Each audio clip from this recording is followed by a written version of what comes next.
So when we think about our own path to modernization framework, we sort of break it down into a couple of different steps. And I think what's most fundamental, and this really applies to almost any client, is you're obviously looking at data sources that can help you to better understand the risk associated with your clients.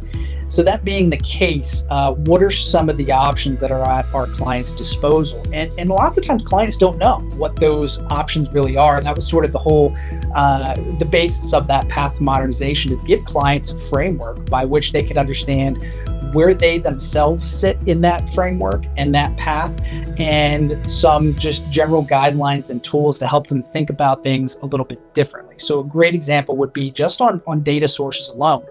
I think most people think about credit reporting agencies and some of the data assets that are out there, such as commercial credit data. How can we better understand payment data, public record information, demographics or firmographics on a business? And those insights and that data typically helps our clients to assess risk.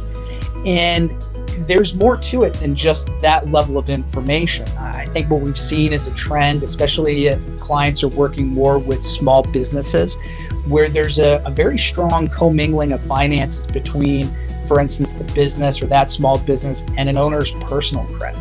So one of the great advantages that is out there, and it's not just Experian, there are other bureaus that and other credit reporting agencies that can help with this from a best practice standpoint, is to be able to provide data in a way that's more manageable for small businesses, that provides a perspective into not only how well the business is doing commercially, but how well are the owners, their own personal credit. And is there a way that we can take that data and specifically model it for small business delinquency? So one of the things we've been finding and trying to help our clients with is the use of blended credit reports that will give you that glimpse into both the business's commercial health as well as the owner's personal credit history.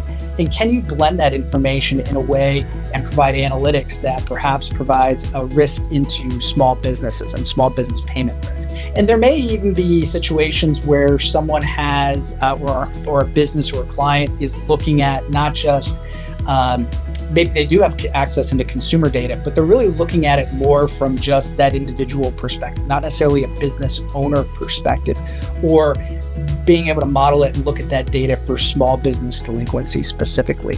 So that's one of the ways that we've been helping clients, but we also see a need more for that. How can that data be more effective within my process, even though I may already have access to it today?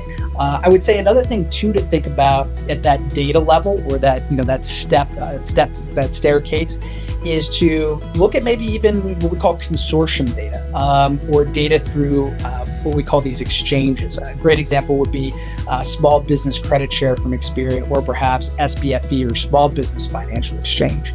And that provides a unique insight into how can I take information or perhaps report information into one of these consortiums. It's really a give to get type of relationship in order to obtain exclusive or unique credit insights on these small businesses. And what we typically see is it opens up the door more for financial information that provides more indication as to how well these businesses are doing with those types of financial experiences, how well they're paying, additional risk insights. And what that does is it opens up your ability to bring that data into your process and to be better, or to improve that risk management process through understanding those unique insights that you wouldn't get with maybe traditional commercial credit information. And I would say another third example is to think about is your footprint internationally. Clients often that we work with have a domestic footprint that they're very focused on here in the US.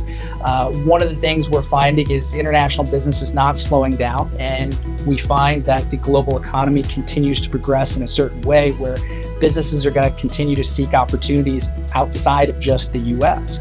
So I think it's important that businesses understand, if you do have an international footprint, or you're starting to build an international footprint, there are other data sources out there that can provide those insights. So a great example would be like Global Data Network here at Experian, as an example of being able to provide those insights into perhaps it's Europe, perhaps it's other areas or other regions of the world that you're looking to understand financial or credit risk. And there are a lot of those opportunities out there, again, not just with Experian, but just broadly from a variety of providers in the marketplace. But don't think you're just tied to US commercial credit data. There's a lot of other sources out there. But those are some examples of ways that you could leverage data in of itself to help expand your insights into risk.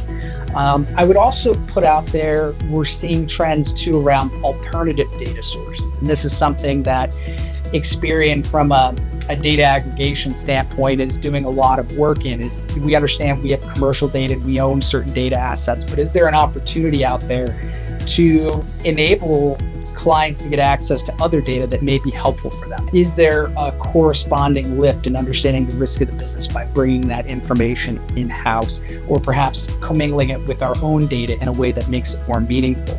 So there's a lot more work being done in understanding alternative data sources, how to bring them in to add that additional value and insight into risk that could also potentially be leveraged. So even outside of just credit data itself, whether it's international, blended, consumer, there are some other types of information out there that could also lend further assistance and provide additional insights into risk that we may find helpful. So those are some other avenues that we're seeing and having discussions around currently with our client base.